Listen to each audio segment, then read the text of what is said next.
欢迎来到巴巴娱乐呀频道，请订阅频道，所以大家不要错过当天最热门的新闻。我们今天的时事通讯包括以下内容：藏海传引人入胜，肖战魅力难挡，程毅的角色又为何让人失望？在《淮水竹亭》这部剧中，刘诗诗的角色似乎很美丽，却让人感到一种无名的疲惫。她的演技被批评为缺乏情感。很多观众在面对这部剧时感受到的，除了失望，剩下的就是对未来剧集的期待。一时间，大家将目光转向即将上线的《藏海传》和《富山海》这两部新剧，仿佛是观众心灵上的救赎，承担着带来的不仅是期待，还有潜在的精彩表现。《藏海传》是由郑晓龙执导，讲述了一个围绕复仇和成长的故事。主角藏海经历了从无忧无虑的贵族少年到背负血仇的复仇者的转变。这种设定不仅让他的人物张力迅速提升，也为剧情的发展埋下了伏笔。藏海周围的人际关系错综复杂，继承了家族仇恨的他不得不在复仇与情感之间找到平衡。他与香案图之间的情感交织多了几分深意。藏海对他的暗恋是角色心理的一次深度挖掘，展现出他内心的柔软面。这种从痛苦到爱的渐变，确实让观众感到心动。对比之下，《富山海》则以穿越为主线，主角萧秋水通过奇幻的设定，踏上了武林之路。与《藏海传》不同的是，这部剧混合了幽默与冒险的色彩。萧秋水在这个全新世界中的挣扎与成长显得尤为生动。他需要适应陌生的环境，在战斗中不断挑战自我。这种成长的过程不仅是身体上的磨练，更是心理上的突破。通过系统的冲突与和朋友们的互动，萧秋水的角色逐渐丰满，仿佛人们能在荧幕前感受到他的坚定与无奈。这两部剧在角色塑造上展现了截然不同的风格。《藏海传》的藏海是个深渊中的复仇者，情感深邃且复杂。他的痛苦是一种无声的呐喊，复杂的人际关系则是他复仇之路上的障碍。而萧秋水则更像是一个勇敢的探险者，他的故事更倾向于完成自我的旅程，感染观众的反而是他的乐观与坚韧。两位主角在角色层次上的差异，为观众呈现了不同的情感深度。剧情推进上，《藏海传》的复仇主线紧凑而充满紧张气氛。藏海在复仇过程中一步一惊心，他对凶手的逐一揭露，仿佛是在刮开他内心的伤口，每一次的前进都伴随着心灵的撕扯。剧中的每个对手似乎都带着现实中的阴暗面。藏海的每一步都在进行着与自我的斗争，在这个过程中，仇恨与情感交织为一体，使得剧情更加引人注目。相对而言，富山海的故事设计则相对轻松，萧秋水的冒险与试炼相较分散，塑造了一个奇幻色彩浓厚的武林世界。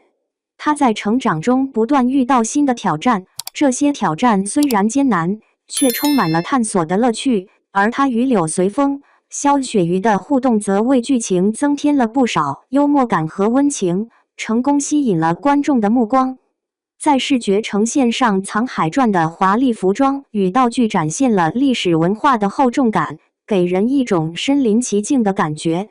导演通过精致的舞美设计与演员的表演，营造出一种古典而又真实的历史氛围。然而，这种华丽并不足以掩盖表演的不足，演员需要在情感上找到更深层次的共鸣，这样才能让观众更好地投入到故事中。而《富山海》则通过奇幻的背景与独特的视觉效果让人耳目一新。穿越设定下的刺激加上丰富的角色互动，成功调动了观众的观剧兴趣。整部剧展现出一种轻松幽默的气质，让人们很容易便能放松心态。此剧不仅在视觉效果上放了不少的彩，同时为观众带来了不少的欢笑。综合来看，《藏海传》与《富山海》虽然围绕复仇与成长的主题，然而呈现出的情感层次与表现手法却各有千秋，前者更显深邃复杂，后者则展示了轻松与愉悦。两剧的不同造成了观众对古装剧的多元期待，也为未来更多的剧集探索开辟了新的可能。或许这恰是当下古装剧所需的多样性，正如热烈期待的观众所希望的一样，能够在即将到来的剧集中看到更精彩的表演与更深入的故事。未来的剧集虽然可能面临形式与内容的重重挑战，却也将给予观众源源不断的情感体验与思考。只要这些古装剧敢于探索，总有一天为我们带来前所未有的精彩。《沧海传》权谋布局，肖战面临挑战，诚意赴山海迎来大考验。中旬，两部备受期待的古装剧《沧海传》和《赴山海》终于要来了。肖战和诚意两个大热明星的对决，让人怦然心动。究竟哪一部会赢得观众的心？真是个值得探讨的话题。先说说《沧海传》，这部剧讲述了一个沧海的复仇故事，背景是在黄泉波诡云谲的时代。沧海不仅要面对黄泉斗争，还要揭露朝堂中的腐朽。听起来是不是很刺激？沧海背负着10年的仇恨，暗自蓄力，直到剧情的某一刻，他的复仇计划才开始逐步展开。这种一波三折的情节，无疑能把观众牢牢吸引住。说到情感，沧海的内心斗争可不是简单的复仇，他的每一个决定都在与内心的煎熬和考量相搏斗，真的是一场深思熟虑的心理游戏。再看看《赴山海》，这部剧的设定别出心裁。想象一下，一个现代社畜萧明明突然穿越到了古代武侠世界，成为了大侠萧秋水。这种转换带来了不少幽默元素和戏剧性，让观众在紧张的剧情中也能拿到不少笑点。当萧明明在古代的江湖中混，真是让人想捧腹大笑。他的现代思维与古代武侠的冲突碰撞出不少火花，形式新颖，内容丰富，让人充满期待。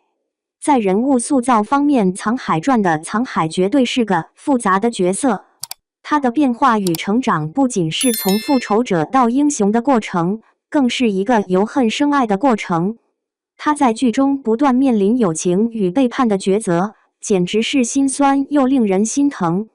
每当他做出一个抉择，观众都忍不住为他捏一把汗，心中默默支持他，而不是单一的复仇者形象。沧海身上的矛盾深度让人难以忘怀，赴山海里的诚意则让人耳目一新。在这部剧中，他不仅要成为热血少年，还要挑战阴险腹黑的反派角色，一人分饰三角，这可不是件简单的事。而且当古代英雄与现代人物碰撞时，常常会引发令人意想不到的化学反应。